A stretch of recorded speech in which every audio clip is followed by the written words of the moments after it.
Откуда у него деньги? Откуда? Мен вообще түшүнбөйм. 10 үйі бар екен, 10 квартирасы бар екен, 10 машинасы бар екен.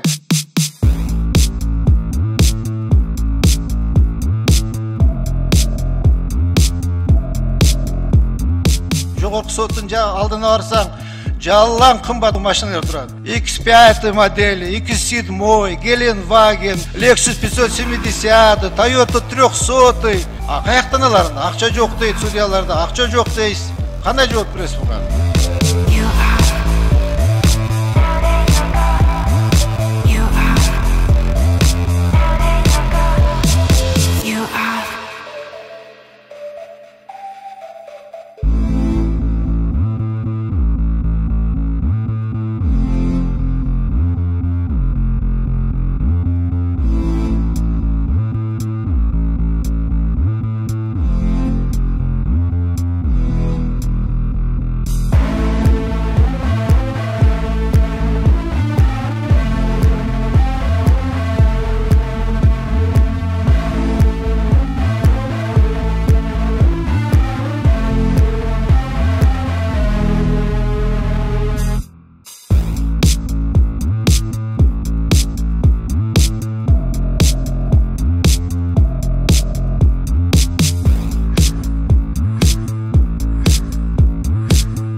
Elдин сөзүн айтып атам. Мен сизди сыңгалайын деген жерим жок. Элдин ишеничи силерге күндөн күнгө азайып баратат.